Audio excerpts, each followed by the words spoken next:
다시 한번 기도합니다.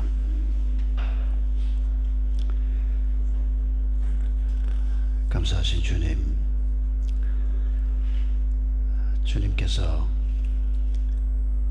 죄 가운데서 신음하는 이 땅의 백성들을 위해서 먼저 예수 그리스도를 알게 된 저희들로 하여금 하나님의 일을 하게 하시고, 하나님께서는 저희들을 통해서 이 백성들을 살리시고 사람들을 먹이시는 일을 이루어 가심을 감사합니다.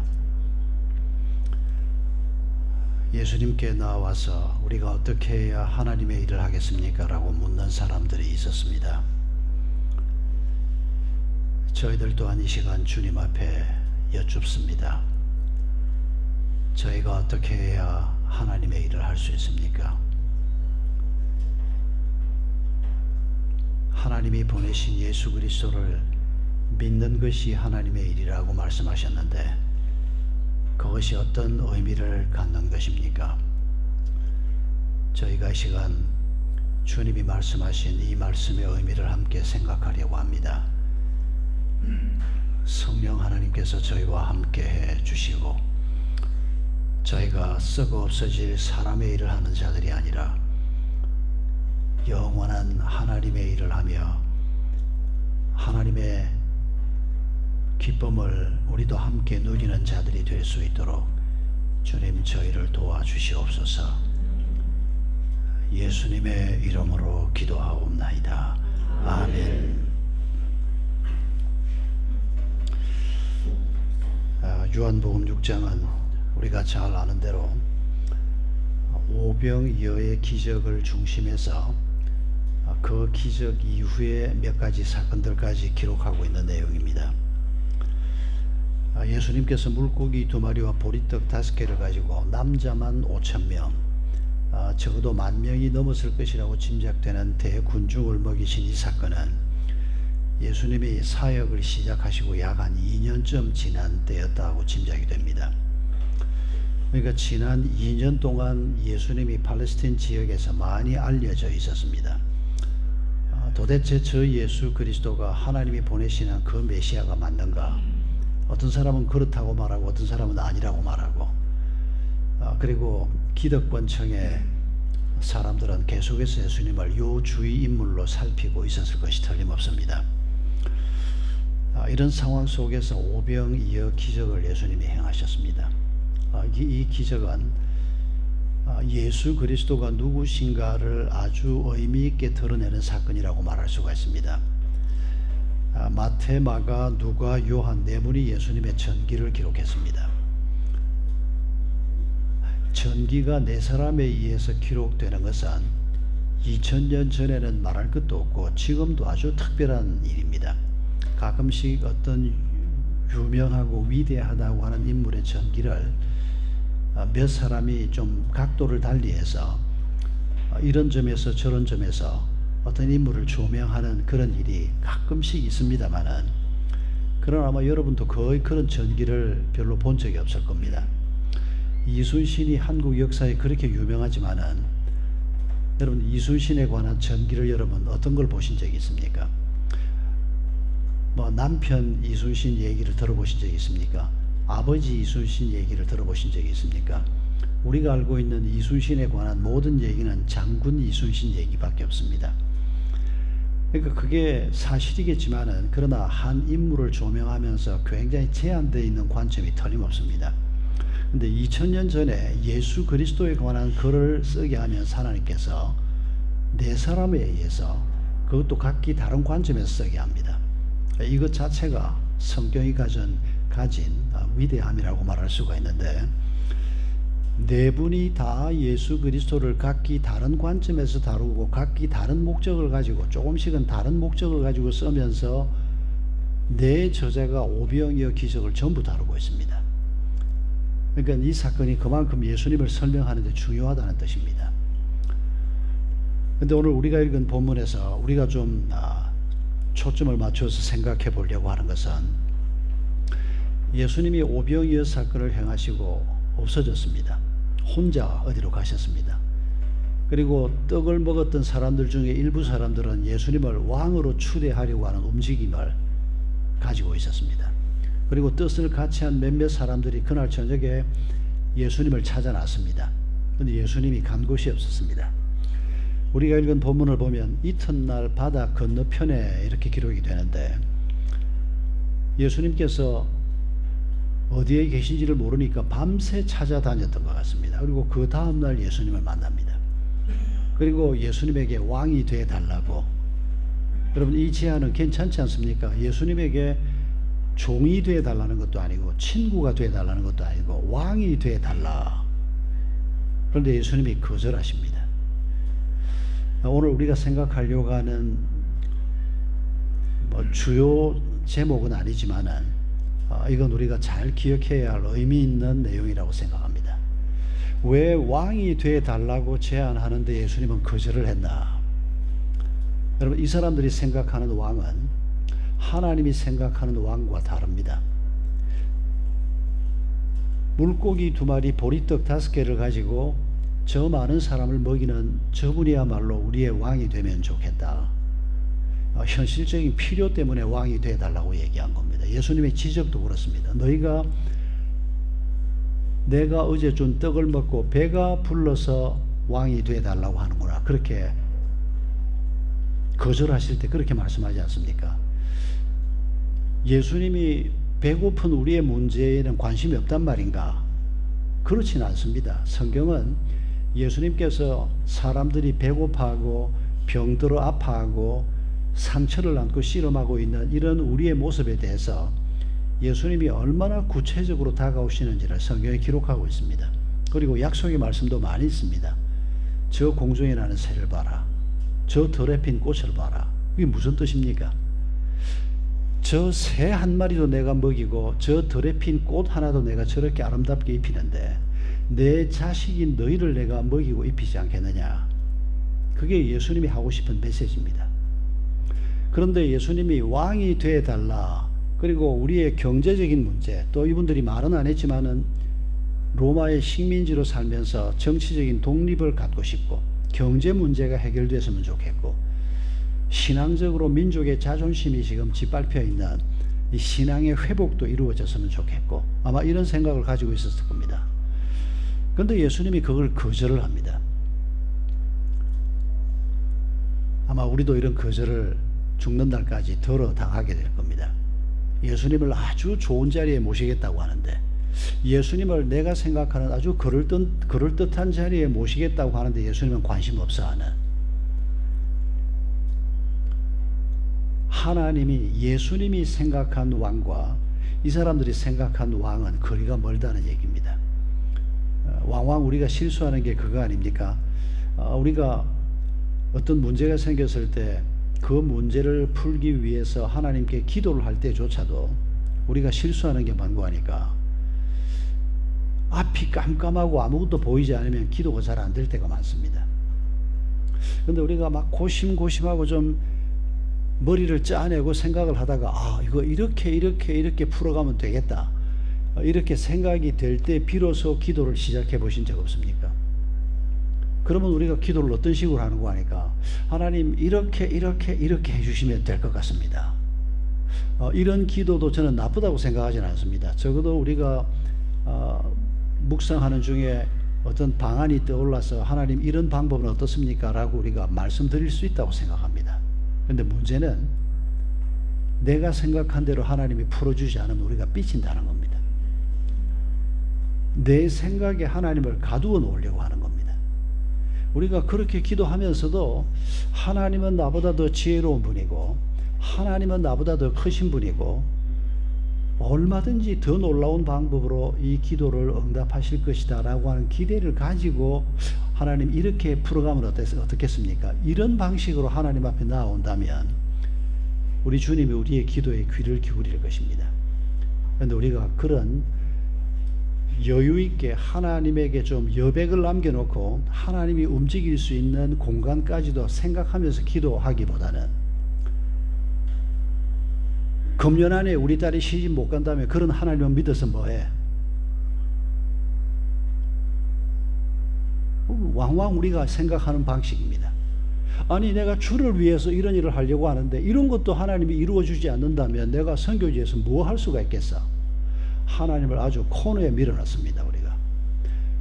그리고 그게 큰 죄가 된다는 걸 우리가 깨닫지 못합니다. 내가 교만한데도 내가 결정권이 있는 사람인 것처럼 하나님께 결제를 받는 게 아니고 내가 결정하는 사람처럼 하나님하고 이런 대화를 하면서도 뭐가 잘못됐는지를 깨닫지 못하고, 그래서 내 기도가 응답이 잘 안 되면 이제 삐치는 겁니다. 하나님에 대한 원망이 마음속에 싹트기 시작하는 겁니다. 그런데 이게 또 빨리 없어지지 않습니다. 1년, 2년, 3년, 4년, 10년씩 가는 사람도 쉽게 우리가 찾아볼 수 있습니다. 주님께서 왕이 되어달라고 하는 제안도 거절하셨다는 것을 생각하면서 이 거절을 받은 사람들이 예수님에게 한 말이, 그러면 우리가 어떻게 해야 하나님의 일을 할 수 있습니까? 라고 질문했습니다. 우리도 하나님께 이 질문을 해야 합니다. 우리도 하나님의 일을 위해서 부름을 받았기 때문입니다.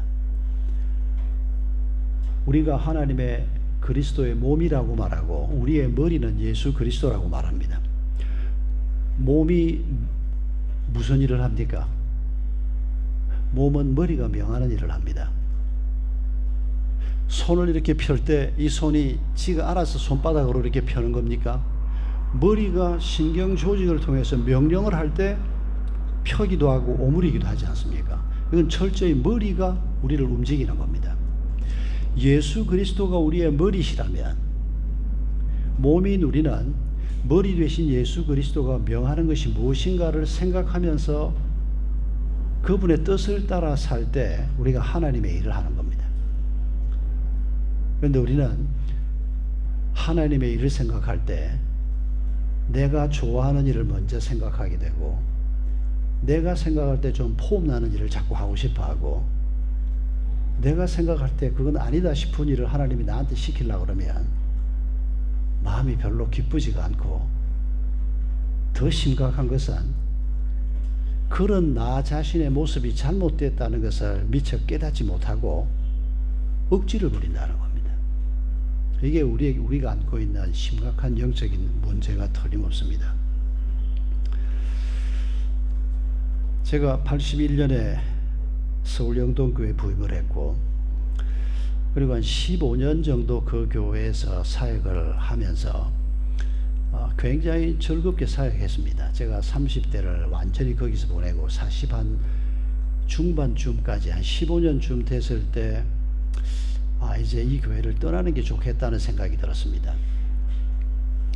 왜냐하면 이 교회가, 내가 일대 목사임에도 불구하고 손봉호 박사님이 교회 기초를 놓았습니다. 사실은 그분이 일대 목사입니다. 목사직이 없었다 뿐이지. 이분이 교회 기초를 놓고 한 5년쯤 됐을 때 제가 그 교회에 조인을 했고 제가 담임 목사가 됐습니다. 굉장히 재미있었고 호흡이 맞았고, 제가 떠날 때 장로님들 중에 한 분이 저한테 박 목사님 하자는 대로 우리가 다 했는데 왜 우리를 떠나려고 하냐, 이런 얘기를 저한테 한 적도 있고, 그 말이 한 80%는 사실입니다. 장로님들이 저를 이뻐하고 아버지 같은 장로님들이 전폭적으로 저를 지지했던 것도 사실인데, 그런데 그게 100%는 아니었습니다. 그러니까 교회 틀을 바꾸는 건 하기가 어려웠습니다. 기도를 열심히 하자, 제자 훈련을 해보자, 파격적인 제안을 제가 많이 했고, 그런데도 장로님들이 잘 따랐던 것은 사실입니다. 그런데 교회 기본 틀을 바꾸는 것은, 이건 맨 처음 교회를 세운 손 박사님이 장로가 되어서 나하고 같이 있고, 그리고 손 박사님이 문제가 아니고 손 박사님에게 가르침을 받은 분들이 너무 어려웠습니다. 이분들은 청출노람이란 말이 있지 않습니까? 손 박사님이 예를 들어서 우리가 검소한 삶을 위해서 우리 교회는 강단에 꽃을 꽂지 말자. 그래서 제가 그 교회 갔을 때 주일날 어떤 꽃도 꽂지 않는 교회였습니다. 그게 교회 전통이 된 거죠. 그리고 제가 담임 목사가 된 다음에도 그 전통을 유지했습니다. 그런데 토요일 날 결혼식이 있지 않습니까? 그러면 그 꽃이 얼마나 예쁩니까? 제가 토요일 날 결혼식이 끝나고 난 다음에 관리 집사님이 목사님 꽃을 어떻게 할까요? 그러는데 아니 그거를 그냥 주일날 그대로 놔두고 주일날 예배 때 그 꽃을 쓰면 얼마나 좋습니까? 그래서 제가 그렇게 하라. 주일날 쓰게 그냥 뭐 너무 뭐 화려하게 장식한 건 좀 떼내고 앞부분에 이렇게 돼 있는 건 놔두라 그랬습니다. 그 다음날 난리가 났습니다. 손봉호, 박은조보다 더 성경적인 장로 권사 몇몇 분이 막 고함을 지르고 우리 교회는 꽃 안 꽂는 교회인데 어떻게 이런 꽃이 있냐고. 박 목사가 그거 놔두라 그랬다는 걸 이제 모르고 고함을 질른 거죠. 그러니까 관리 집사가 막 야단을 맞다가 할 수 없이 말을 한 겁니다. 박 목사님이 가지고 꽃을 버리려고 하다가 이분들이 못 버렸습니다. 박 목사님이 놔두라 그랬다는데 그걸 버리려고 하니까 자기들도 부담이 되지 않습니까? 그런데 이분들이 그것 때문에 상처를 받는 겁니다.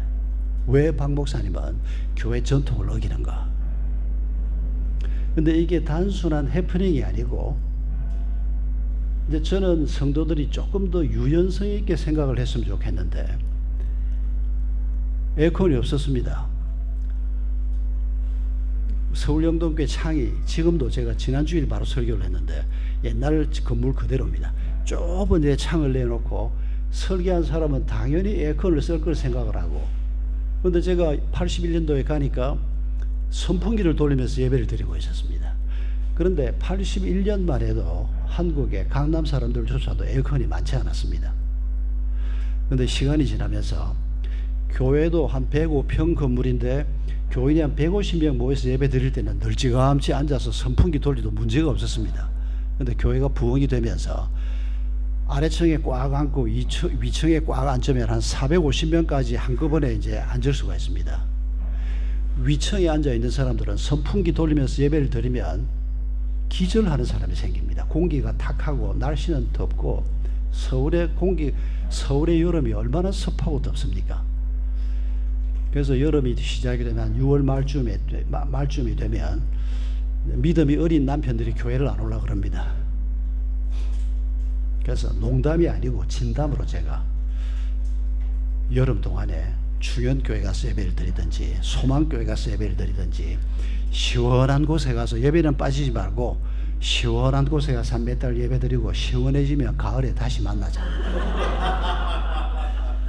농담으로 한 말이 아니고 그리고 실제로 그런 남편들도 있었고 교회를 안 가려고 그러니까 안 놀라고 하는 이유가 이제 환경이 달라져 가지고 뭐 집에도 에어컨이 있고 어디 가도 에어컨이 있는데 이러면 교회만 에어컨이 없다 이거죠. 그러다가 제가 이제 영국에 첫 안식년을 갔다 와서 어떤 분이 교회 에어컨을 헌납을 하겠다고 했습니다.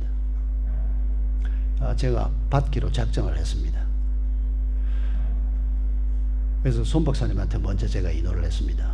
왜냐하면 이 서울 영동 교회의 금소의 상징 두 가지 중에 하나가 에어컨 없는 거 그리고 꽃 안 꽂는 거 이거 두 가지였거든요. 꽃은 문제가 없습니다. 안 꽂으면 되니까. 그런데 에어컨은 좀 달랐습니다. 제가 손 박사님한테 손 박사님 금소도 중요하고 금소의 가치는 계속 지켜가겠는데 금소보다는 예배가 더 중요하지 않겠느냐. 여름 석 달 동안 예배가 안 되는데 에어컨을 받았으면 좋겠다. 우리 손 박사님은 오케이 할 분입니다. 그분은 그릇이 큰 분입니다. 내가 이런 전통을 세워놨는데 이걸 깰라 그러냐. 그런 소인배가 아닙니다. 그분은. 만약 그분이 그런 사람일 걸 생각했으면 제가 제안도 안 했습니다. 뭐 손 박사님이 목사님 말씀이 맞습니다. 예배를 위해서 이제는 사람들 사는 환경도 달라졌는데 오케이 됐고 당회에 제안을 하니까 만장일치로 결정이 됐습니다.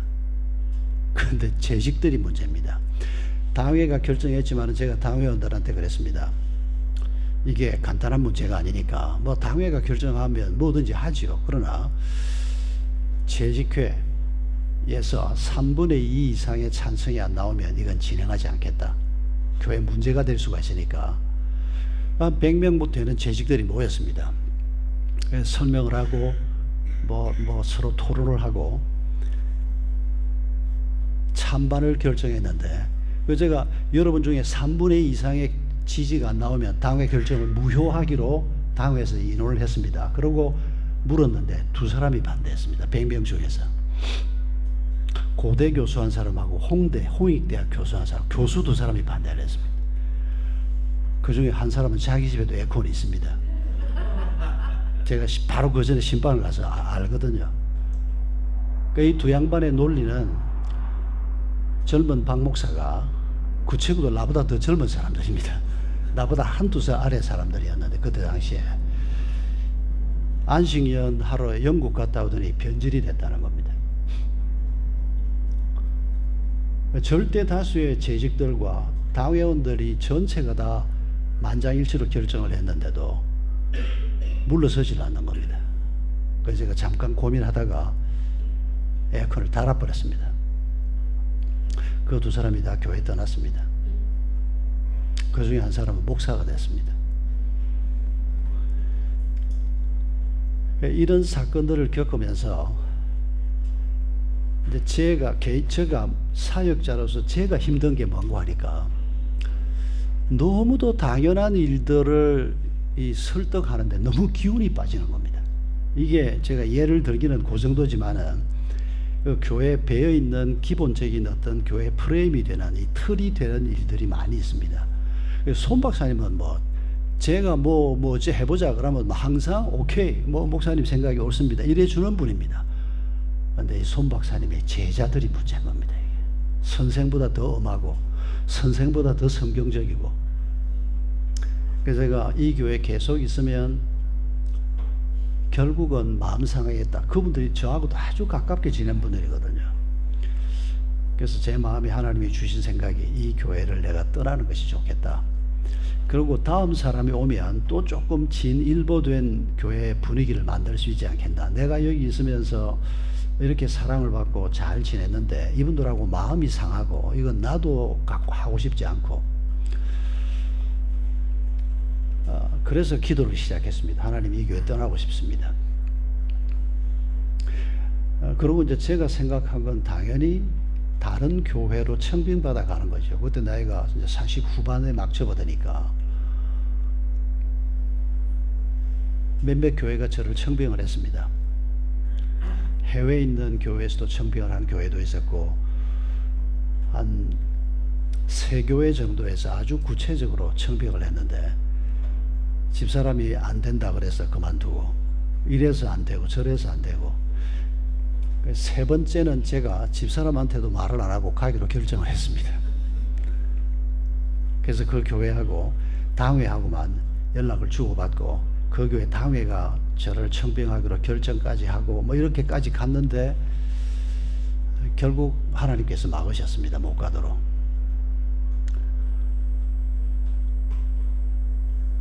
그때 옥하는 목사님한테 제가 상담을 하러 갔는데 옥하는 목사님이 저한테 뭐라고 얘기했는고 하니까 강남에서 자유롭게 목회하던 사람이 부산에 가서 그것도 고심파 본통 지역에 가서 목회하면 너 병나서 죽는다. 그러지 말고 개척해라. 근데 제가 개척은 겁나더라고요. 그건 근처에도 가본 적이 없어서. 그래서 목사님 나는 개척은 생각해 본 적도 없고 그건 제 일이 아닌 것 같습니다. 그리고 한동안 옥 목사님한테 안 갔습니다. 가면 자꾸 개척을 하라 그러니까. 그게 97년 일이었습니다. 그런데 98년이 됐는데 이번에는 이동원 목사님하고 홍정일 목사님이 보자 그래서 갔더니 개척하라는 겁니다. 저는 이제 안 가기로 하고 교회 그냥 남아 있는데 도저히 마음이 움직이지 않는 겁니다. 교회를 개척을 하려고 우리 박유경 목사님은 막 개척이 하고 싶어서 막 준비도 하고 막 서울에서 뭘 해봤습니다. 저는 눈꽃만큼도 그런 생각이 안 들고 막 겁만 덜렁나고 그러고 있는데 홍정일 목사님이 또 저를 불렀습니다. 할 수 없이 갔습니다. 가면 또 뭐 얘기할지 뻔한데도 더 갔더니 박 목사 더 나이 먹기 전에 움직여야 되고 뭐 어떻고 막 말씀을 하시는데 제가 1시간쯤 듣고 알겠습니다. 기도해 보겠습니다. 그 말은 이제 안 한다는 소리입니다.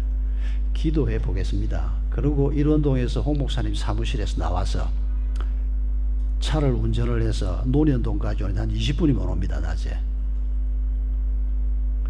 운전을 하고 오는데 제 눈앞에서 글자가 떨어지는 겁니다. 뭐라고 글자가 떨어지는 거 하니까 제가 이 눈으로 봤는지 제 머릿속으로 봤는지 사실은 확실치 않습니다. 뭐 지금 계층 문제를 작년에는 옥 목사님이, 금년에 와서는 또 이동훈 목사님과 이동훈 목사님이 개척했던 그 자리에 저를 들어오라는 것입니다. 이 목사님은 건물을 사서 나가고 그 건물의 주인이 홍정일 목사님 교회 교인이니까 이제 홍 목사님도 함께 이제 개입이 된 겁니다. 한 1년이 넘는 시간 동안에 이제 개척 얘기를 두고 이 선배들하고 그 세 분이 저하고 아주 가까이 지내는 뭐 제게는 멘토 같은 분들인데 한 1년을 두고 그 일을 이제 뭐 나는 아니라 그러고 뭐 이러고 있는데 그날 운전을 하고 집으로 돌아오는데 타자 연습하면 왜 여러분 제가 이제 군대에서 타자병으로 일을 하면서 타자 연습을 할 때 위에서 글자가 이렇게 떨어지면 그걸 제대로 딱 치면 제대로 딱딱딱 떨어져서 맞추는 꼭 그런 모습이었습니다. 뭐라고 글자가 떨어지는 거 하니까 너 처음부터 해보겠다며 였습니다. 근데 그게 뭔고 하니까 제가 한 2년쯤 전부터 그 논현동 88-2번지에 있는 260평쯤 되는 우리 땅을 팔아가지고 조금 외곽으로 나가서 한 몇천 평 땅을 좀 사서 학교를 하기 위해서 당회가 결정까지 해놓았습니다. 근데 땅을 못 찾았습니다. 너무 늦었던 겁니다. 강남이 그때 논현동 땅값이 평당 3천만 원인데 지금은 1억 합니다. 그거 팔아가지고 어디로 가려고 해도 갈 데가 없는 겁니다. 아주 멀리 가면 모를까. 그때 제가 한 2년 동안 아침에 기도할 때 자주 썼던 표현이 하나님 이거 허락해 주시면 제가 처음 목회 시작할 때 마음으로 그때 한 영혼에 대한 안타까움 뭐 겸손한 마음이 처음부터 시작하는 마음으로 제가 섬겨보겠습니다. 이전 허락해 주십시오. 기독교 학교 할 수 있도록 그거 위해서 기도할 때 제가 자주 썼던 문구가 처음 시작하는 마음으로 해보겠습니다. 그런데 그날 개척 얘기하고 나오는데 하나님이 처음부터 해보겠다며 그래서 제가 제 입으로 말을 했습니다. 하나님 개척하겠다는 건 아니지 않습니까? 다시 글자가 떨어지는 겁니다. 개척 말고 무슨 길이 있냐?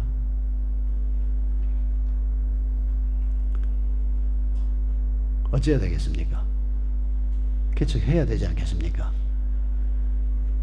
어떤 사람은 제가 그래도 작은 교회가 강남에서 그래도 뭐 큰 교회로 성장을 하고 안정되게 잘 있던 담임 목사직을 내려놓고 어떻게 그렇게 저돌적으로 개척 정신 어쩌고 개척 정신은 무슨 개척 정신이에요? 전혀 그런 사건이 아닙니다. 하나님이 등을 떼밀어서 나갈 겁니다.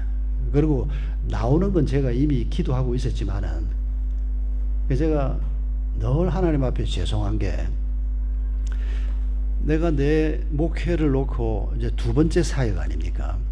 두 번째 사역을 놓고 내가 생각한 방향으로 기도를 했는데 하나님이 그쪽으로 허락을 하는 게 아니고 개척으로 그것도 놀랍게 제 인생에서 이런 기적을 다시 경험하지 못했습니다.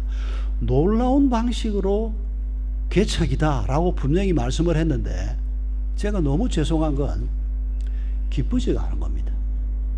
하나님이 그 정도로 말씀을 하셨으면 예 하나님 가겠습니다 이래야 되지 않습니까? 기쁘지가 않은 겁니다. 너무 하나님의 뜻이 분명한데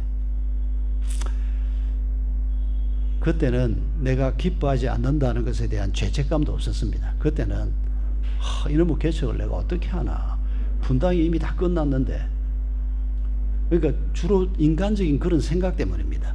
지금 신도시가 막 개발될 때쯤이었으면 제가 예 하고 움직였을지 모릅니다. 그런데 인간적인 판단으로는 이미 분당의 개척이 다 끝났습니다. 도시가 완전히 완성이 되어 있었습니다. 그런데 늦게 거기에 합류를 해가지고 이런 인간적인 생각 그런 것 때문에 하나님이 그렇게 명확하게 말씀을 하는데도 제 마음에 전혀 기쁨이 없이 제가 무슨 꼼수를 썼던 거 하니까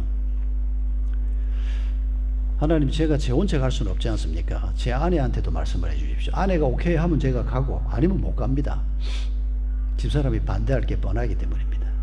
우리 집사람은 그때 당시에 토론토의 한 교회 청빙이 와도 못 간다 그러고, 부산의 큰 교회가 청빙을 했는데도 안 된다 그러고, 여기서 우리가 뼈를 묻자. 그게 제 아내의 생각이었습니다. 그래서 제가 제 아내한테 첫날 얘기할 때 기적을 봤다는 소리를 안 했습니다. 그러면 아내가 너무 빨리 항복할까 싶었어요. 그냥 하나님께서 분당으로 가서 개척하라고 그러신다. 당신이 결정하면 가고 당신이 안 된다 그러면 안 간다. 이렇게만 말을 했습니다. 반대해 주기를 바라고. 그런데 그런 꼼수가 통할 리가 있습니까? 집사람이 아무 말도 안 하더라고요. 근데 하루 딱 지나서 그러면 가야 안 되겠죠? 이러는 겁니다. 그러니까 그 과정을 제가 겪으면서 목회가 하나님의 일인데 그 목회의 진로를 놓고 하나님이 이렇게 분명하게 방향을 보여주시는데도 기쁨이 생기지 않는 믿음, 그러면서 그 목회를 내가 하고 싶은 대로 해보고 싶어하는 인간적인 야망, 고집, 이기심, 교만, 이런 것들이 얼마나 하나님 앞에 회개가 되는지. 사실은 제가 첫 담임 목회직에서 이제 분립교회를 부목사들을 파송해서 3번을 세우고 4번째 교회를 분당에 세우려고 할 때 하나님이 이제 부목사가 아니고 저를 보내신 건데, 하나님이 제 사역에서 제일 구체적이고 크게 만지신 것은 실적이 아니고 제 자신을 하나님이 만지신 거였습니다. 제가 요한복음 6장을 읽으면서 왕이 돼 주십시오라고 요청을 하는데도 거절을 받은 이 사람들을 보면서 제가 똑같은 걸 느끼는 겁니다. 하나님께서 제가 생각한 길은 다 맞고, 저는 사실 가고 싶었거든요. 토론토도 제가 가고 싶었습니다. 제가 집회를 하고 온 교회인데 가보니까 담임 목사가 없는 상황에서 제가 저를 집회를 초청을 한 겁니다. 그리고 한 주간 동안 집회를 하고 돌아왔는데 이분들이 목사님을 모시고 싶다. 그래서 제가 장로 한 분 말 듣고 내가 간다 안 간다 답을 할 수는 없지 않냐. 어쩌면 되겠냐요. 글쎄 장로님들이 다 같은 뜻인지 내가 어떻게 당신 말만 듣고 내가 그 문제를 가지고 생각을 하겠냐. 그랬더니 알겠다 그러더니 당장 그 주일날 당회를 모아가지고 당회원들이 함께 결정을 해서 전부 연명으로 서명을 해서 청빙서를 보내온 겁니다. 사실 그때 제가 가고 싶었습니다. 한 5년 정도만 우리가 나갔다 오자. 그래봤자 50도 안 되니까. 근데 아내가 완강하게 반대를 했어요. 이번에 나가면 이제 못 돌아온다. 아이들 나이가 그때 큰아이가 초등학교 한 3, 4학년쯤 됐을 때거든요. 아무튼 그런 과정을 거치면서 도대체 하나님의 일이 뭔가, 목회자가 뭐를 하면, 선교사가 뭐를 하면 그게 다 하나님의 일이 될 것이라고 우리는 생각하지 않습니까? 근데 여러분, 그게 하나님의 일이 아닌 경우가 얼마나 많습니까? 제가 막 혼자서 2번째 사역지를 놓고 그냥 토론토로 갈까, 부산으로 갈까, 천안으로 갈까, 이 교회로 갈까, 이런 생각을 하고 있는데 하나님은 개척이다. 그런데 그 하나님의 음성이 조금도 기쁨이 되지 못하고 불평이 되고,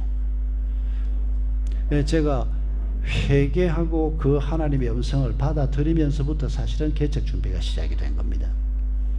여러분, 오늘 본문을 보면 우리가 어떻게 해야 하나님의 일을 하겠습니까? 라고 말할 때 예수님이 주신 말씀이 뭔가 하니까 27절에 하나님께서 보내신 일을 믿는 것이 하나님의 일이다 라고 말합니다. 제가 이미 제 예를 들었습니다마는, 여러분, 사역지를 결정을 할 때 그 사역지 결정이 하나님의 일이 되게 하는 것이 믿음과 어떤 상관이 있는 겁니까? 사역지를 누가 결정하는 겁니까? 제가 결정하는 게 아니지 않습니까? 저도 알고 있었습니다. 그런데 하나님이 개척이다 하고 결정을 하니까 제가 화가 난 겁니다. 이게 말이 되는 소리입니까, 이게? 그러니까 우리가 굉장히 하나님의 일을 하는 사람인 것처럼 보여도 한 껍데기만 벗기고 들어가면 우리가 엉뚱한 소리 하고 있고 하나님의 일과는 상관없는 이런 짓을 얼마든지 할 수 있는 게 오늘 우리의 문제라는 것입니다. 하나님이 내 사역진을 결정하신다. 그게 믿음 아닙니까? 그러면 그분이 방글라데시다. 그래서 여러분도 왔죠. 혹시 하나님이 딴 데 가라 그러는데 여기 요나처럼 도망온 사람은 없겠죠. 여러분, 우리의 믿음이라는 게 뭡니까? 그리고 방글라데시라고 하더라도 하나님께서 우리에게 어떤 사역의 구체적인 내용을 인도하실 때도 여러분, 그걸 누가 결정한다고 우리가 믿는 겁니까? 우리 주님이 그걸 결정한다고 믿는 거 아닙니까? 그런 믿음을 가지고 우리가 일을 할 때 그 일이 하나님의 일이 될 수 있다는 겁니다. 하나님하고 아무 상관없이 그냥 내가 뭐든지 그럴듯해 보이는, 뭐 선교 비슷해 보이는, 목회 비슷해 보이는 무슨 일만 하면 그게 하나님의 일이 되는 게 아니라는 겁니다. 설교를 하는 것이 하나님의 일입니까? 하나님을 믿는 믿음이라는 것이 설교와 무슨 관계가 있습니까? 설교만 하면 하나님의 일이 되는 겁니까? 아니지 않습니까? 설교자는 하나님이 세웁니다. 설교자가 뭘 말해야 될지도 하나님께서 우리에게 주신 메시지가 있습니다. 우리가 가지고 있는 메시지를 가지고 얘기하는 게 아니지 않습니까?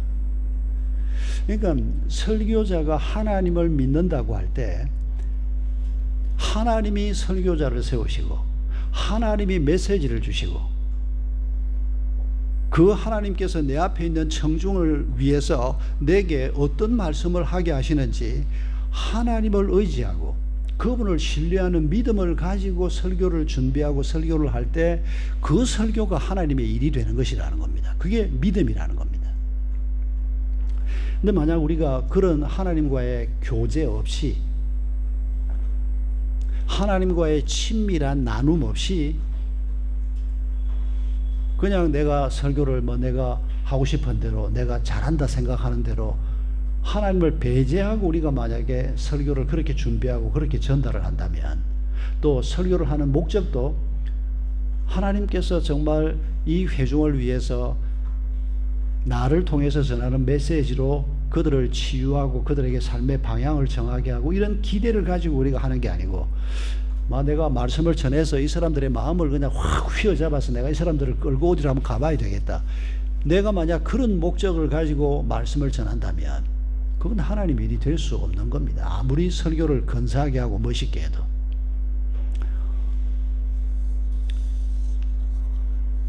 결혼이 부부 생활이 하나님의 일이 될 수 있을까요? 하나님의 일이 되어야 합니다. 하나님께서는 우리가 먹든지 마시든지 무엇을 하든지 다 하나님의 영광을 위해 살라고 말씀하셨습니다. 그러니까 우리가 살면서 행하는 모든 일이 하나님께 기쁨이 되고 하나님께 영광이 되고 하나님의 일이 되어야 한다는 말이 고린도전서 10장 37절 말씀입니다. 그러면 부부의 삶이 어떻게 하나님의 일이 될 수 있습니까? 부부의 삶, 결혼 생활이 우리가 예수를 믿는 믿음과 어떤 관계가 있는 겁니까? 저희 교회 한 부부가 제가 목장 탐방을 했을 때 자기들은 연애할 때 결혼할 때까지도 하나님 몰랐고 그리고 결혼해서 한참 동안 살다가 와이프가 먼저 전도가 돼서 교회를 나가고 자기도 한 1년 후에 교회를 나와서 이제 신앙생활은 한 2, 3년 됐는데 질문하는 의도가 이분들이 40대 후반, 남자가 한 후반 됐고 여성이 한 중반 된 분이었는데 자기들이 결혼할 때 전혀 하나님을 몰랐기 때문에 도대체 이 결혼이 하나님 앞에 어떤 의미를 갖는가 잘 감이 안 잡힌다 이런 질문이었습니다. 여러분, 내가 하나님을 몰랐다고 하나님도 나를 몰랐을까요? 하나님은 에베소 1장 4절에서 창세전에 우리를 택하시고 우리를 아셨다고 얘기합니다. 우리의 머리카락 하나까지도 하나님이 다 세셨다고 얘기합니다. 내가 하나님을 잘 모른다고 하나님이 나를 잘 모를 거라고 생각한다면 그건 하나님을 너무 모르는 처사입니다. 그러면 우리의 삶 속에서 결혼한 모든 사람에게는 이 결혼 생활이야말로 우리의 삶 전체에서 가장 중요한 부분을 차지하고 가장 의미 있는 부분이 바로 이 부분인데, 이 부분이 하나님의 일이 된다. 이 부분에서 우리가 하나님을 믿는 믿음이 어떤 의미를 갖는 겁니까? 여러분, 무엇보다 먼저 결혼의 목적에 대해서 성경이 얘기하지 않습니까? 그러니까 결혼이 하나님의 일이 되게 하려고 하면 결혼의 목적을 하나님이 말씀할 때 그 하나님의 목적을 우리 부부의 삶의 목적으로 받아들일 때 그 결혼 생활이 하나님의 일이 될 수 있는 시작이 되는 겁니다. 뭐 교회를 오래 다녀도 우리 교회 한 나이 먹은 집사가 한 소리입니다. 어느 날 주일날 예배 마치고 나가면서 저한테 그랬습니다. 교회 생활을 한 30년 한 사람인데, 목사님, 나는 결혼 생활을 30년 했고 교회를 한 30년 다녔는데 내가 와이프를 돕는 배필이 돼야 된다는 생각은 한 번도 못 해봤고 오늘 설교 시간에 처음 들었습니다. 아주 당혹해 하면서 굉장히 착한 사람이었습니다. 애처가기도 했습니다. 그런데 와이프가 나를 돕는 사람이지, 자기가 와이프를 돕는 사람, 에베소 2장 창세기 2장 18절에 돕는 배필이 되란 말씀을 자기가 알고 있었지만은, 또 설교도 들은 적이 있지만은 그건 아내한테 주는 말이라고 생각했고 자기가 와이프를 도와야 된다 한 번도 생각해 본 적이 없다는 겁니다. 그러니까 제대로 성경 공부를 못했다는 뜻이죠, 한마디로. 심지어 어떤 목사님도 저한테 그런 말을 한 적이 있습니다. 제 선배 목사님이 저한테 전화를 했습니다. 5월달이었습니다. 5월 초였는데 박 목사 가정의 달에서 지금 가정에 관한 설교를 준비를 하는데, 돕는 배필이 되라, 이거 부부가 서로 돕는 배필이 되라는 말 같은데, 자기는 지금까지 자기가 자기 아내의 돕는 배필이 된다는 생각은 해본 적이 없다는 겁니다. 또 에베소 5장을 보니까 서로 복종하라 그러는데 내가 와이프한테 복종해야 된다 한 번도 생각해 본 적이 없다는 겁니다. 박 목사는 이 귀절을 어떻게 해석하냐는 겁니다. 그 선배는 그래도 굉장히 공부도 많이 한 분인데 겸손하고 이제 저를 아끼는 선배였는데, 선배가 후배한테 그런 질문을 하는 거 제가 경험하지 못했습니다. 그분하고 한참 얘기를 나누었던 기억이 나는데, 여러분, 결혼이 하나님의 일이 되려고 하면 결혼의 목적이 하나님이 주신 대로 내 목적이 될 때 결혼은 하나님의 일이 될 수 있습니다. 그 목적이 뭡니까? 에베소서 5장 26절 27절에서 흠도 티도 없는 영광스러운 하나님의 교회로 세우려 하심이라. 그게 부부에게 주신 하나님의 말씀입니다. 그 말씀을 두 부부가 아멘으로 받아들일 때 그 부부의 삶이 하나님의 일이 될 수 있다는 뜻입니다. 근데 그게 전부가 아닙니다. 역시 에베소서 5장에서 앞부분에서 5장 21절부터 해서 서로 복종하고 서로 사랑하라고 말합니다. 그러니까 그 목표, 거룩해지는 하나님을 닮는 그 목표를 이루기 위한 전략으로 주신 말씀입니다. 서로 복종해라. 복종이란 말이 조금 무겁게 느껴지면 서로 용납하라로 그 귀절을 조금 바꾸어서 해석해도 좋을 거라고 생각합니다. 서로 죄를 짓는 거 아닌 다음에는 있는 모습 그대로 받아들이라는 겁니다. 그런데 이걸 우리가 참 잘 못합니다. 나하고 좀 다르면 틀렸다고 얘기합니다. 내 마음에 안 들면 틀렸다고 얘기합니다. 그게 잘못된 게 아닌데도 불구하고 주로 이런 것 때문에 많은 부부가 상처를 받고 그게 쌓이고 쌓여서 관계가 어그러지고 이혼까지 가는 경우가 굉장히 많습니다. 믿는 사람들도 크게 다르지 않다는 걸 제가 목회하면서 많이 봤습니다. 내가 내 남편의, 내 아내에 있는 모습을, 여러분, 짜장면을 좋아하고 나는 짬뽕을 좋아하면, 내 배우자가 짜장면을 좋아하는데 나는 짬뽕을 좋아하고 짜장면은 시커먼 거 그거 별로입니다. 제 얘기는 아닙니다. 저는 둘 다 좋아합니다. 근데 이런 배우자를 본 적이 있습니까? 야, 그 시커먼 거 그게 뭐 맛있다고 그걸 먹냐, 짬뽕 먹지. 이런 바보 같은 사람을 본 적이 있습니까? 음식 가지고는 잘 그러지 않습니다. 뭐 당신은 짜장면 먹고 나는 짬뽕 먹고 그러면 되는 거지. 그런데 많은 다른 생활 습관에서는 이렇게 너그럽지가 못합니다. 이런 것 때문에 우리가 얼마나 많이 싸우는지 모릅니다. 그러니까 신앙이 자란다는 말은 사랑한다는 말이고 용납한다는 말인데, 이게 부부 관계에서 먼저 이루어져야 됩니다.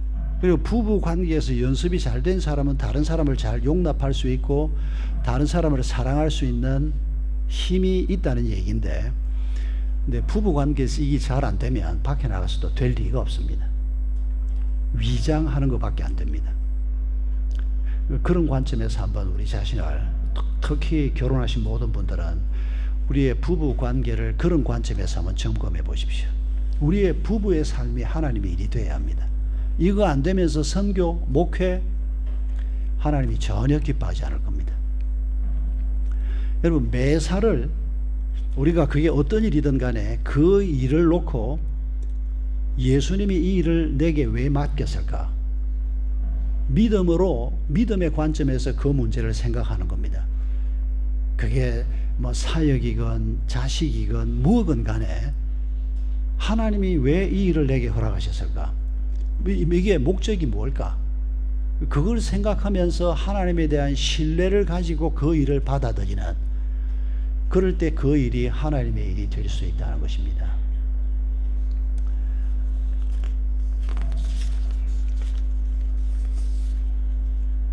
제가 하나님의 일과 관련해서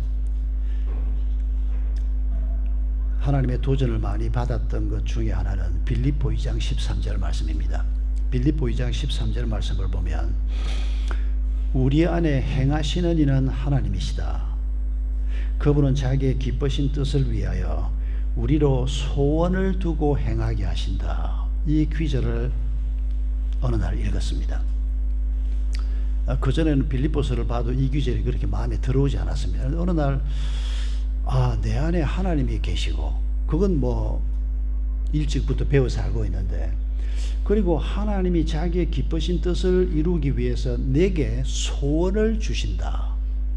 이게 그날 제 마음에 굉장히 깊게 부딪혀 왔습니다. 그리고 그때 이후로 제 마음속에 뭔가 이렇게 소원이 뭐 하고 싶다 이런 게 생기면 이게 하나님이 주신 생각인가 아니면 내 욕심인가 아니면 나 혼자 하는 생각인가, 이런 묵상을 하기 시작했습니다. 사역이건 부부 문제건 자녀 문제건 아마 이제 죽는 날까지 뭐 이런 건 계속 생각을 하게 될 텐데, 33살에 담임 목사가 돼서 이제 제 아이도 셋이나 이제 태어나고, 교회에서 아이들을 훈련을 해보면서 이거 이래가지고 도저히 이 아이들을 하나님의 사람으로 키우기 어렵겠다. 학교를 해야 되겠다. 그래야 아이들이 학교에서도 하나님을 배우고, 그리고 가정에서도 가정예배나 부모의 영향을 통해서 아이들이 자라고, 그렇지 않고는 이 아이들을 하나님의 사람으로 키우는 게 너무 힘들겠다. 이런 생각을 30대 때부터 하나님이 주기 시작했습니다. 그래서 처음에는 그냥 막연하게 기도했습니다. 학교를 하나 한다는 게 그렇게 간단한 일이 아니지 않습니까? 제 자신이 뭐 교직과정 이수하고 교사 자격증도 받고 교생 실습도 한 달 뭐 나가서 해보고 했지만은, 학교를 직접, 그것도 기독교 학교를 한다는 것은 한 30년 전만 해도 한국에서 예를 찾아보기 어려울 정도. 미션 스쿨은 많이 있었지만은 기독교 학교, 크리스천 스쿨은 거의 만나기 어려웠습니다. 그러나 이 생각을 하나님이 계속 주시는 겁니다. 해외를 나와도 이 하나님이 주신 생각 때문에 항상 이 도시에 좋은 기독교 학교 없냐, 한번 가보자. 가는 곳마다 기독교 학교들, 주로 침례교회 좋은 학교들이, 미국 같은 경우는 좋은 학교들이 많이 있었습니다. 교회 가는 학교들도 많이 있었고, 결국 그 길을 걷게 됐습니다. 하나님이 주신 생각, 주신 소원이 결국 사역으로 옮겨서 가는데, 뭐 그런 예가 여러 가지가 있습니다만은, 제가 담임 목회하면서 처음 본격적으로 섬기기 시작한 게 중국 선교였습니다. 9년도에 제가 영국에서 안식년을 마치고 이제 한국으로 돌아오는데 미국에 가서 한 달 머물렀다 왔습니다. 연말까지 이제 한국에 들어가면 되니까. 필라델피아에서는 한 달 머무는 동안에 저를 필라델피아로 불러들였던 제 형님 목사님이, 뭐 제가 형님이라고 부르는 목사님이, 박 목사, 다른 사람은 몰라도 이 사람은 꼭 한번 만나봐라. 그래가지고 만난 사람이 차영규 선교사라는 사람이었습니다. 이분이 중국 선교사로 갈 준비를 하고 있었습니다. 총신을 1학년까지인가 2학년 1학기까지 마치고 미국 이민을 간 사람이었습니다. 그 부인도 총신 기독교 음악과를, 둘이 동갑인데 역시 1년인가 1년 반인가 다니고 미국 이민을 갔고, 거기에서 이 두 분이 이제 전에도 알았지만은 미국에서 결혼을 했고, 그리고 이제 웨스트민 신학교를 마치고 템플 대학에서 또 영문학으로 박사과정 공부를 하면서 이제 중국 선교사로 가기 위해서 준비를 마쳐놓고 저하고 89년 12월 초에 만났고 1월 달에 이제 중국으로 들어가는 겁니다. 그래서 저는 이제 먼저 한국으로 가니까 서울에 오면 연락해라. 우리 교회 와서 한번 설교도 하고 앞으로 교제를 하자. 와서 주일날 1월 둘째 주일날 우리 교회가 선교 주일 하는 날 차영규 선교사가 설교를 하고 갔습니다. 근데 필라델피아에서 이분을 처음 만났지요. 전에는 전혀 몰랐던 사람인데 어느 집에서 같이 이제 저녁을 셋이서 먹으면서 얘기를 나누는데 사람이 굉장히, 왜 그런 사람 있지 않습니까? 착해 보이는 사람. 너무 사람이 착해 보이고 순수해 보이는 이런 사람이었습니다. 57년생이었습니다. 저보다 5살 아래였는데, 그래서 제 마음에 이렇게 순수한 마음으로 선교지에 가려고 하는 사람이면 내가 이 사람을 좀 도우면 하나님이 참 기뻐하시겠다, 이런 마음이 생겼는데 말은 안 했습니다. 책임을 져야 되니까. 그냥 그날 음식만 먹고, 그리고 서울에서 다시 만나자. 그리고 이제 서울에서 만나서 우리 교회 설교하고 같이 밥 먹고 중국으로 가고, 그 해 가을에 이제 그분을 후원하는 단체를 서울에서 하나 만들었습니다. 그게 90년 가을인데 지금까지 제가 그 조직에 몸을 담고 있습니다. 그리고 은퇴하고 난 다음에 바로 거기에 제가 지금 그 조직에서 만든 문도신학교, 글로벌 문도하우스가 한국에 있는 중국 글로벌 문도신학교 한국 캠퍼스입니다. 석박사 과정 학생들을 한국으로 데리고 와서 THM하고 박사 과정 학생들을 한국 교수님들 강의를 듣고 훈련받고 돌아가게 하는, 그걸 한 몇 년 해보다가 아예 여기다가 캠퍼스를 하나 만들자. 중국에서 예산을 한 10억을 보내왔습니다. 그래서 10억 가지고 한 20명 먹고 자고 하는 작은 캠퍼스라도 만들기가 어려운데, 그것도 용인에 만들자 그러는데, 용인에 그 지역에 신학교 교수님들이 많이 삽니다. 그 인근에 신학대학원이 한 5개가 있습니다. 그런데 마침 부도난 한 130평 규모 정도의 3층짜리 단독주택인데, 그러니까 그런 주택이 24채가 있는 그 단지가 있고, 그 중에 한 집이 부도가 나서 10년 동안 아무도 살지 않고 임대도 안 나가고 팔리지도 않는 이런 집이 하나 있었는데, 그걸 우리 집사님이 소개를 해서 10년 전에, 지금으로부터는 12년 전입니다만은 2010년도에 그 집은 처음 분양할 때 19억 5천인가 분양이 됐는데 아무도 안 사고 10년이 지나서 우리가 살 때 8억 6천으로 나와 있었습니다. 우리가 가진 중국에서 보내온 돈으로 딱 맞는 겁니다. 리모델링까지 다 해서 10억이 채 안 들었거든요. 언제 한번 한국에 오시면 제가 우리 문도하우스에서, 문도하우스 커피가 아주 맛있습니다. 한번 방문해 주시면, 뭐 우리는 중국 선교 사역을 위해서 지금 구성되어 있는 팀이지만은, 지금 그 사역을 제가 이렇게 시작했는데 지금은 이제 사역팀에 제가 들어가서 같이 일을 하고 있습니다. 그리고 이사장 지금 겸직입니다. 제가 30년 동안, 32년 동안 이사장입니다. 하려고 하는 사람이 없습니다. 그리고 우리 선교사도 그냥 목사님이 맡아달라고, 그 이사장직이라도 은퇴한 다음에 내려놓자 그랬더니 안 된다고 계속 맡아달라고 그랬는데, 지금은 전부 현지화가 됐습니다. 그 시진핑이 신종교법 발효 2018년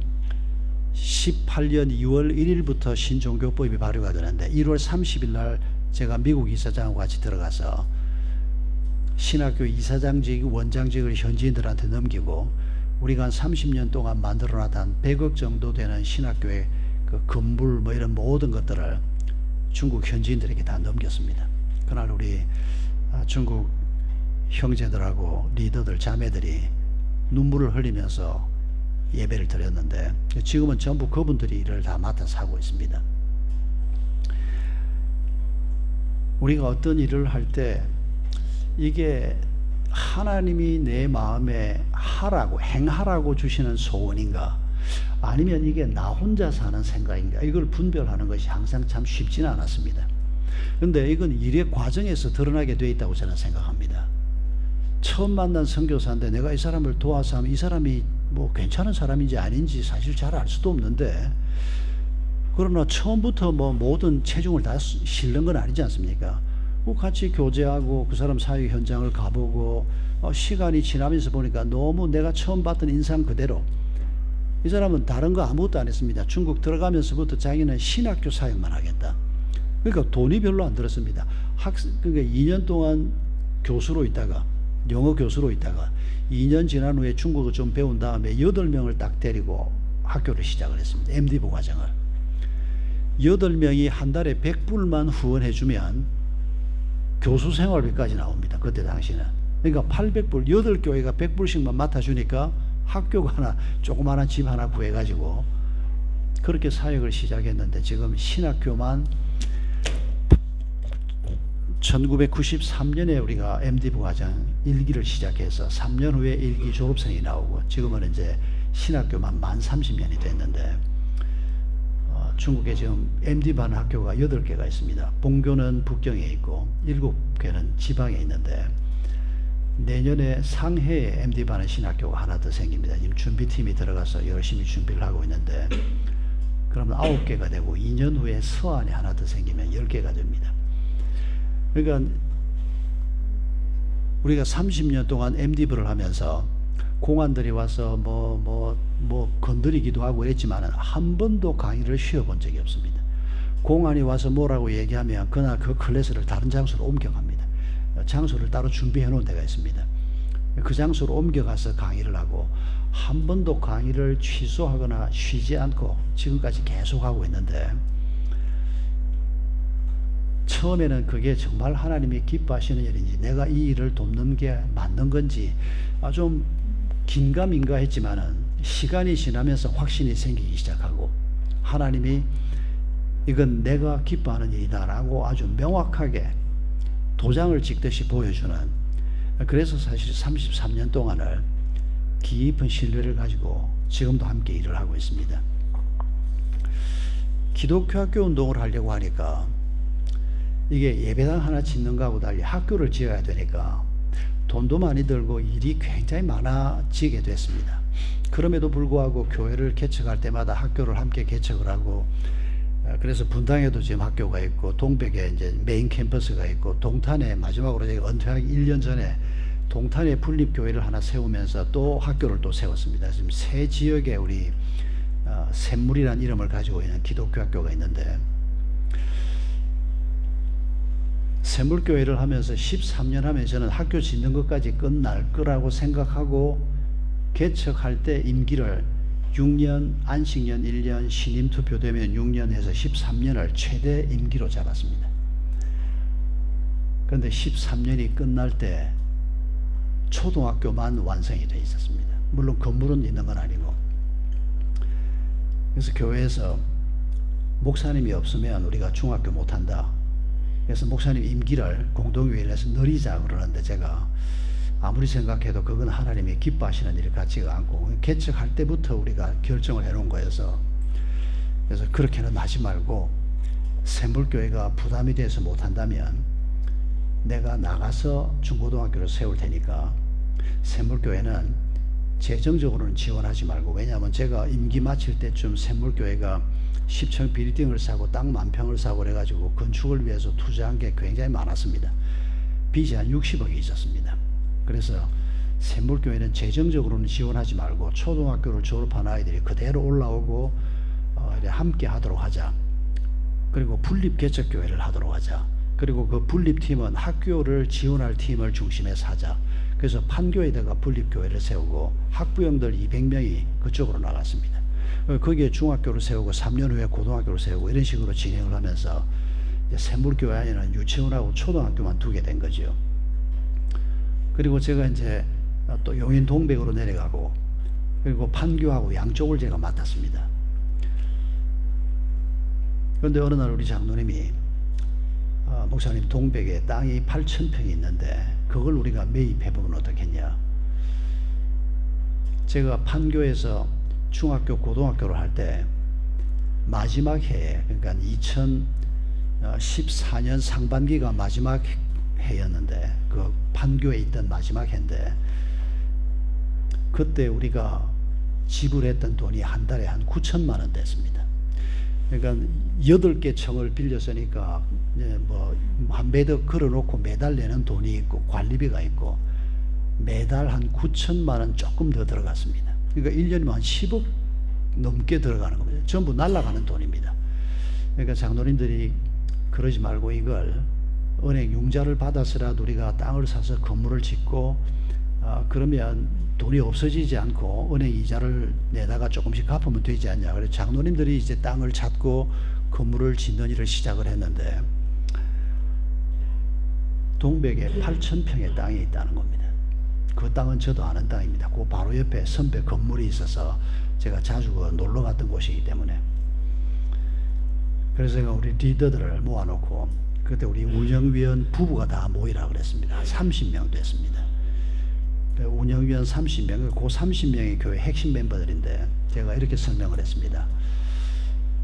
지금 상하동에 땅 8,000평이 있는데 이게 경매시장에 나와 있다는데 이걸 우리가 산다면, 사겠다면 이게 우리의 욕심이 될지 아니면 하나님이 우리에게 주는 선물이 될지 판단이 잘 안 된다. 땅은 분명히 우리가 달라고 기도하고 있는데 우선의 땅이 너무 크다. 우리는 한 5,000평 기도했는데 8,000평이다. 그런데 값은 싸다. 한 평당 100만 원 정도만 살 수 있는 경매에서 3번 유찰이 된 땅이었습니다. 그래서 우리가 함께 기도하자고 제가 제안을 하면서 2달 여유가 있었습니다. 2달 동안 우리가 기도하는데 당신들이 교회를 사랑하고 학교를 위해서 헌신한 사람들인데 2달 동안 우리가 기도하고 경매가 금요일 날 있는데 그 전 주일 마지막 기도회를 할 때 오늘 이 자리에 있는 30명 중에서 단 한 사람이라도 이건 우리가 욕심이지 하나님이 원하시는 일 같지 않다 그렇게 생각하는 사람이 단 한 사람이라도 나오면 우리는 이건 스톱한다. 우리 30명의 마음을 하나님이 모아주시도록 이게 정말 하나님이 우리에게 주시는 선물이다라고 우리가 마음이 모아지면 내가 하나님의 뜻으로 받아들이고 그렇지 않으면 우리 중단하자. 그리고 다들 처음에는 내가 밀어붙일까 봐서 좀 걱정이 됐답니다. 그게 밀어붙여서 될 일입니까? 그게 돈이 얼마나 들어가고 돈은 내가 낼 것도 아닌데 그 양반들이 헌금 안 하면 어떻게 하겠습니까? 그래서 하나님이 그렇게 마음을 주셔서 우리가 2달 조금 넘는 시간 동안 매주일 모여서 기도했습니다. 그리고 문제점이 뭔지도 확인도 하고 2달 한 주인가 2주 지난 후에 마지막 기도회로 모였는데 만장일치가 나왔습니다. 근데 만장일치 나와봐야 소용없습니다. 경매 들어가서 떨어지면 그걸로 끝이기 때문입니다. 그러나 성실하게 과정을 밟은 거죠. 이게 정말 주님의 뜻인가 아니면 우리의 욕심인가. 일단은 우리가 판별을 해야 되니까 다들 경매에 들어가 보자. 들어갔는데 아슬아슬하게 우리가 가져오게 됐습니다. 그러니까 교인 몇 되지도 않는데 여러분도 사역을 해봐서 알겠지만은 그때 우리 교인들이 한 500여 명 됐습니다. 그런데 8,000평의 땅에 80억입니다. 3,000평의 건물을 지었습니다. 그러니까 제가 조기 은퇴를 할 때 빚이 한 150억 됐습니다. 140억? 40억쯤 됐습니다. 그걸 학교가 70억, 교회가 70억 나누어서 이제 맞게 하고 제가 은퇴를 했는데 장로님들은 빚 다 갖고 나가라 그러는데 그러면 뭐 70이 돼서도 빚 다 안 갚힌다고 제가 남아 있을 겁니까? 그래서 빚도 자산이다. 하나님께서 지금 나는 물러나는 것이 옳다고 하시니까 나머지도 하나님께 맡기고 가보자.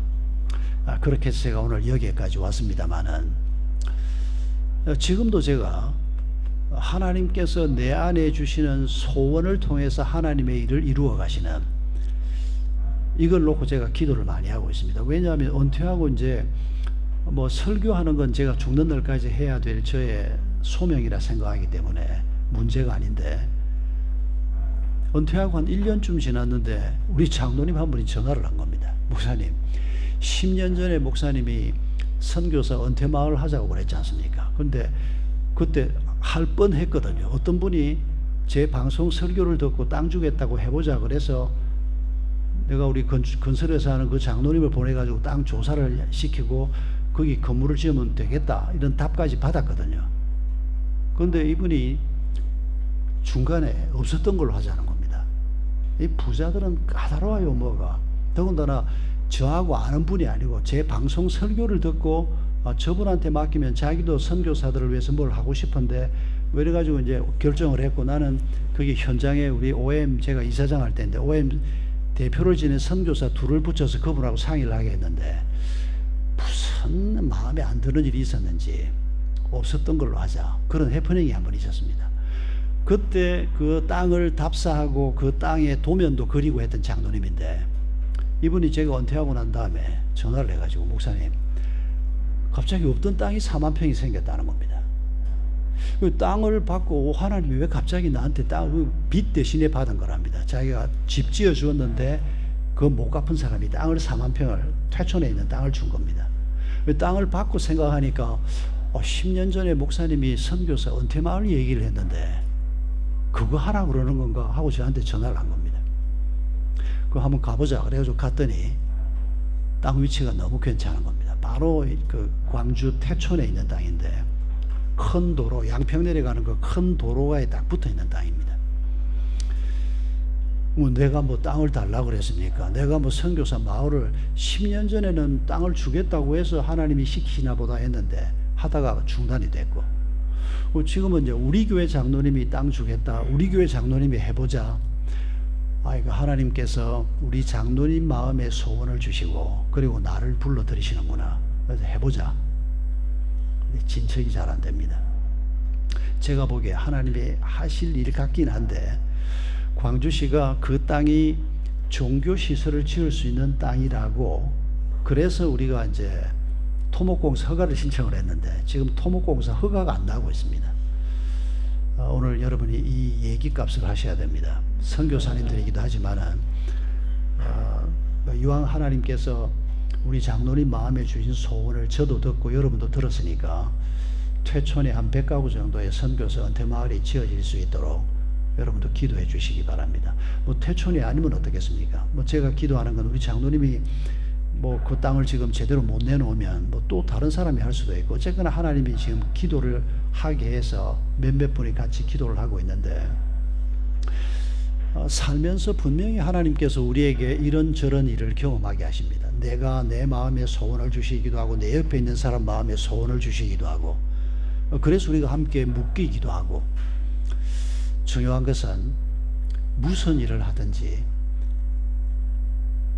고린도전서 말씀대로 먹든지 마시든지, 먹고 마시는 것까지도 우리가 하나님의 영광을 위해서 하리라, 하나님의 기쁨을 위해서 하리라, 우리가 이런 분명한 소원을 가지고 산다면 우리는 하나님의 일을 하는 자가 될 수 있을 것입니다. 그런데 우리가 이런 분명한 믿음과 신앙 고백을 갖지 못하고 껍데기만 종교적인 일을 하는 선교사나 목회자로 산다면 우리는 하나님의 일을 하지도 못하게 될 것이고, 겉만 번지르하게 하나님의 일을 하는 것 같지만은 그 속에 평강도 없을 것이고, 사람들은 뭐 선교사, 여러분은 그런 말 많이 듣겠네요. 그 가난한 나라 방글라데시에서 고생이 많으십니다, 이런 말 많이 들을 텐데, 어떤 선교사가 그 말을 저한테 해준 기억이 납니다. 아프리카에서 온 선교사인데 참 고마운 사람이었습니다.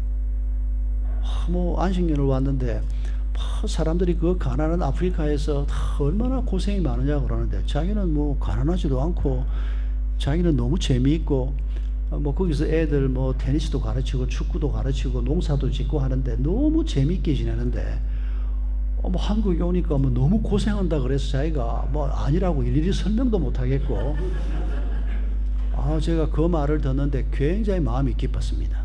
이 사람 된 사람 아닌가 하는, 사실은 그 사람 제가 잘 모릅니다. 그런데 그때 제 느낌이 이 사람 된 선교사다 이런 느낌이 들었습니다. 왜냐하면 분명히 고생이 되는 땅이 틀림없거든요. 열악하고 뭐가 있습니까? 아프리카 가나에 분명히 고생을 많이 할 것 같은데 자기는 그걸 고생스럽게 생각하지 않고 거기에서 그렇게 사는 게 너무 기쁘고 진심으로 그렇게 말하는 말을 들으니까 아이고 진짜 선교사를 본 느낌이 드는 이런 마음이었습니다. 여러분, 우리의 환경이 우리에게 그런 고백을 하게 해주진 않을 겁니다. 그러나 우리가 어떤 환경에 있든지 간에 믿음을 가지고, 예수님에 대한 믿음을 가지고 우리의 삶에 대해서, 그게 가정의 일이든지 자녀의 일이든지 무슨 일이든지 간에 믿음을 가지고 우리의 일을 하나님 앞에 내놓을 때 그게 하나님의 일이 될 수 있을 것입니다. 우리가 아주 작은 일이라도 사람들이 우리가 죽는 날까지 사역해봐야 우리에게 관심도 안 가져줄 가능성도 얼마든지 있습니다. 그러나 우리가 실망하지 않는 이유가 뭡니까? 하나님은 우리를 기억하시기 때문입니다. 하나님은 우리의 이름을 하나님의 손바닥에 조각을 했다고 말씀하지 않습니까? 하물며 선교사로 헌신을 했는데 우리가 와서 엉뚱한 짓 하지 않는다면 하나님이 우리의 헌신을 절대로 흘려 보내지 않으실 것입니다. 사역의 열매가 많으냐보다 우리의 마음에 있는 중심을 하나님이 보실 것입니다. 그게 바로 저는 믿음이라고 생각합니다. 여러분, 우리가 작은 일이라도, 지금은 그냥 표도 안 나는 일이라도 우리가 묵묵히 하고 있으면 나중에 하나님께서 이 일을 어떻게 쓰실지 알 수가 없지 않습니까? 꼭 나중에라도 무슨 굉장한 일이 벌어지라는 말이 아니고 나중에도 굉장한 일이 벌어지지 않아도 괜찮습니다. 그러나 역사 속에서 아주 작은 일 하나를 했는데 그게 나중에 굉장한 역사적으로 의미 있는 일이 되는 이런 경우도 들어보니까 우리도 그런 소망은 가질 수가 있지 않겠습니까? 우리가 키우는 아이가 나중에 방글라데시 대통령이 될지, 방글라데시 장관이 될지, 방글라데시를 영적으로 주름잡는 영적 지도자가 될지 알 수가 없지 않습니까? 그리고 그런 꿈은 우리가 한번 꾸어볼 수 있지 않겠습니까? 기대도 해볼 수 있지 않겠습니까? 아니라도 괜찮고 평범하게 그렇게 살다가 그리스도인으로 가도 괜찮고. 여러분, 오래전에 미국 보스턴에 앤이라고 하는 여자아이 하나가 아동 보호소에 들어왔습니다. 이 아이가 얼마나 큰 문제를 안고 있는 아이였는가 하니까 최근에 어머니가 죽고 아버지는 알코올 중독자였고 아버지는 전혀 아이들을 돌볼 수 없는 사람이었습니다. 근데 동생 하나를 데리고 이 앤이 초등학교 한 3, 4학년쯤 된 나이의 아이인데 이 아이가 아동 보호소에 들어갔는데 실명을 했습니다. 너무 애가 충격을 많이, 아버지도 충격이었고 어머니의 죽음은 더 큰 충격이었고 거기다가 어린 동생이 있고 병약한 동생이었습니다. 그러니까 이 아이가 날 때부터 실명이 아니고 이 영양실조와 여러 가지 고통 때문에 애가 실명을 한 겁니다. 근데 더 안타까운 것은 같이 아동보호소에 들어왔던 동생도 얼마 후에 죽어버렸습니다. 그때 이 아이 나이가 초등학교 한 3, 4학년 나이였습니다. 여러분, 이 아이가 그때 느꼈던 고통이 어땠겠습니까? 우리가 그런 경험을 해보지 않아도 짐작을 해보면 정말 이 아이가 천지가 무너지고 결국 이 아이가 실어증까지 왔습니다. 이 아이가 밥을 제대로 먹지도 않고 그냥 삐쩍 마르고 막 비명을 지르고 고통스러우니까 그러니까 이 아이를 감당을 못하니까 정신병원으로 보냈습니다. 정신병원에서도 이 아이를 감당을 못하는 겁니다. 그때만 해도 정신과 치료가 요즘 같지 않으니까. 그래서 할 수 없이 정신병원에서 이 아이를 지하에 있는 독방에다 집어넣어 버렸습니다. 아무도 돌볼 수가 없으니까. 이 아이가 지하 독방에, 그 초등학교밖에 안 되는 어린 아이가 지하 독방에 혼자 앉아서 눈도 보이지 않고 말도 하지 못하고 어둠 속에 갇혀서 죽음을 기다리고 있는데, 그 병원에 로라라고 하는 간호사가 한 사람이 있어요. 나이가 조금 드신 분이었습니다. 이 간호사가 자기도 자식을 키우는 사람인데 병원에 이런 아이가 와 있는 걸 보니까 너무 마음이 고통스러운 겁니다. 이분이 그리스도인이었습니다. 원장한테 부탁을 해서 이미 병원이 포기를 했지만은 자기가 이 아이를 좀 돌봐도 되겠냐 허락을 받고 매일 이 애를 방문을 하는 겁니다. 애들이 좋아할 만한 초콜릿이나 이 과자를 조금씩 가지고 가서 애한테 말을 거는데 이 아이가 쳐다보지도 않습니다. 근데 막 그러거나 말거나 매일 가서 뭐 30분, 1시간 옆에 시간 나는 대로 앉아서 책을 읽어주기도 하고 말을 걸기도 하고, 네 엄마는 어떤 사람이었냐 뭐 이런 말도 하고, 일주일, 2주일 지나가는데도 자기 친자식이라도 그렇게 하기 어려울 텐데 이 부인이 끈덕지게 방문을 하는데, 한 2, 3주가 지나가는데 어느 날 가보니까 그 전날 갖다 놓았던 그 쟁반에서 얘가 사탕을 하나 먹은 게 발견이 됐습니다. 가능성이 있다고 생각을 한 겁니다. 뭐 전혀 먹지 않고 쳐다보지도 않던 애인데 사탕을 먹은 겁니다. 그래서 이 로라가 희망을 가지고 계속해서 책을 읽어주고 말을 걸고 하는데, 한 며칠 지나니까 이 아이가 얼굴을 돌리더라는 겁니다. 로라를 향해서, 말하는 로라를 향해서. 그러면서 둘 사이에 대화가 트이기 시작하고 이 로라에게 앤이 마음을 열기 시작했습니다. 이 로라를 통해서 이 어린 아이가 그 절망의 깊은 수렁에 빠져 있다가 희망을 발견하고 예수님을 알게 되고 조금씩 회복이 되고 결국 정신병동에서 나오게 됐습니다. 그리고 시각장애인 학교를 가게 됐습니다. 그리고 감사하게도 실명에서 해방이 됐습니다. 이게 수술을 받아도 안 되는 눈이 많은데 이 아이는 수술 후원자가 있어서 수술을 받아서 좀 시각이 뭐 옛날만큼은 아니지만 좀 흐릿하지만은 시력을 회복을 했습니다. 그러는 사이에 로라는 돌아가셨습니다. 그리고 이 앤이 이제 고등학교를 졸업을 하고 이제 취직을 하려고 하는데 이분이 신문 광고를 봤습니다. 이분이 가정교사를 하면 좋겠다는 생각을 가지고 있었는데 신문 광고에 뭐라고 광고가 나와 있는 거 하니까 보지 못하고 듣지 못하고 말도 하지 못하는 6세 여자아이가 있는데 이 아이의 가정교사를 구한다는 겁니다.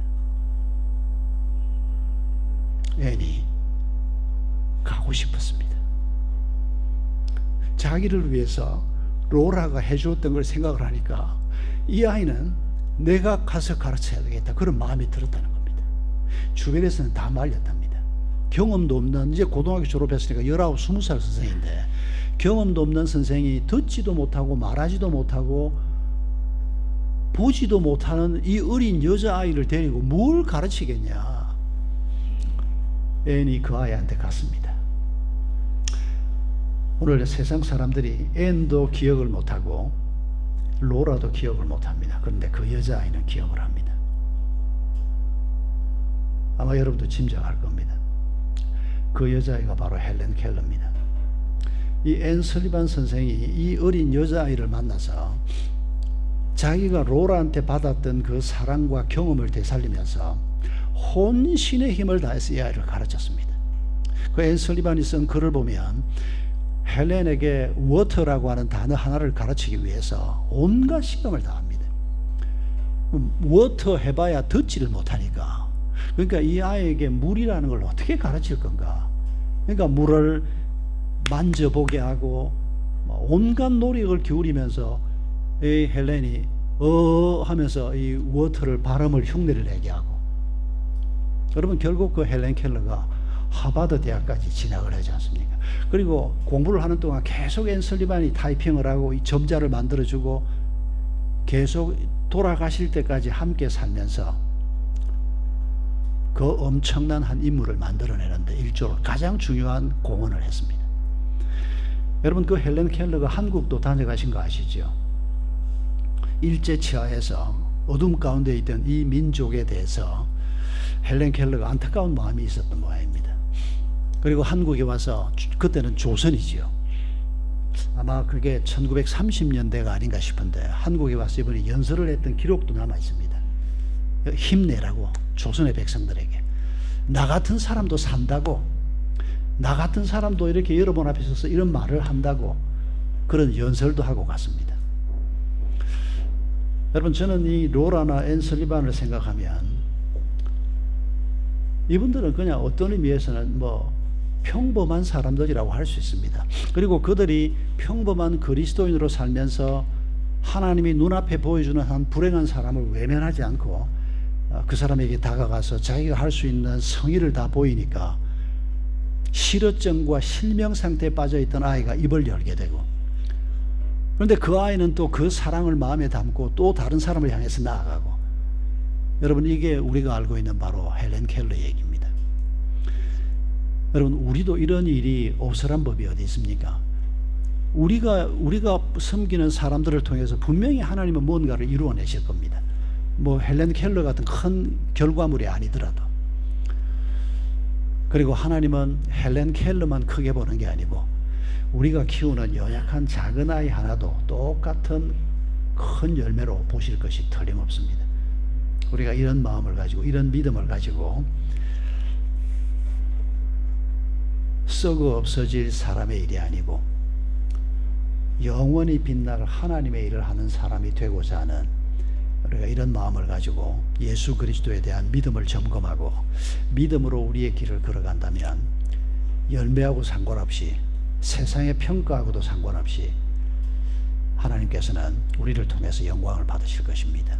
앞으로 계속 우리가 이 길을 함께 걸어갈 수 있기를 바랍니다. 우리 함께 기도하십시다. 이 시간에 먼저 하나님 앞에 감사의 기도부터 올려드립시다.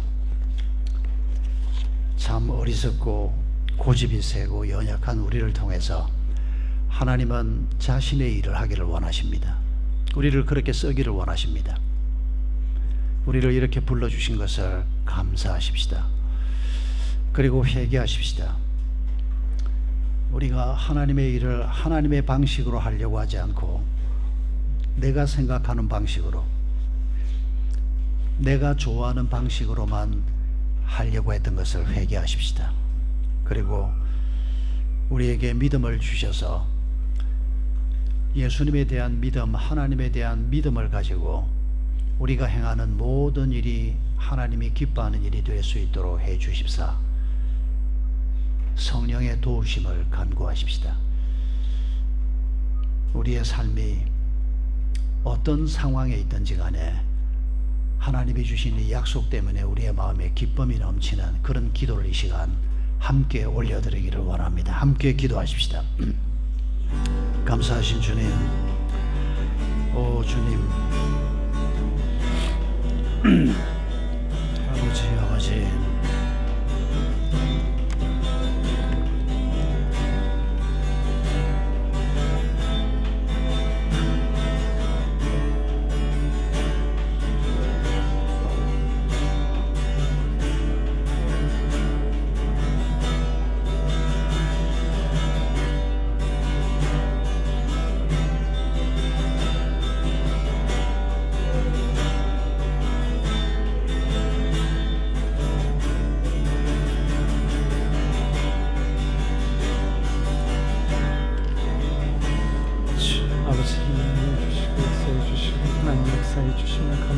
하나님, 우리의 허물과 연약함과 우리의 죄악을 씻어주시고 아버지 하나님, 참으로 주님 앞에 아버지 죄인들이, 연약하고 부족한 종들이 아버지 하나님의 크신 은혜를 믿고 이 땅에 와 있습니다. 아버지 하나님, 지금까지 우리가 인간의 일을, 사람의 일로 아버지 막진 않습니까? 아버지 하나님, 우리의 허물을 용서하여 주시옵고 다시 깨닫고 온전히 아버지의 마음을 이해하고 아버지 뜻을 이해하고 참으로 하나님이 기뻐하시는 하나님의 일을 하는 저희들이 되도록 도와주시옵소서.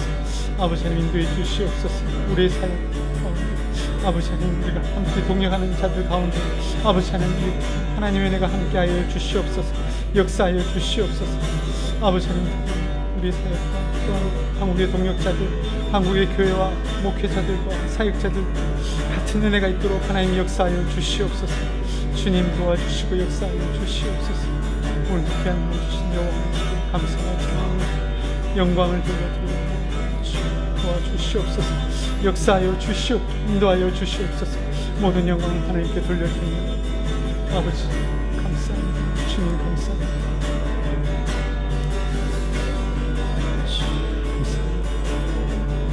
감사하며 이 모든 것 우리 주 예수님의 이름으로 기도드리옵나이다. 아멘. 감사합니다. 오늘도 마지막 강의까지 참으로 하나님의 귀한 말씀 전해주신 박은조 목사님께 감사드리며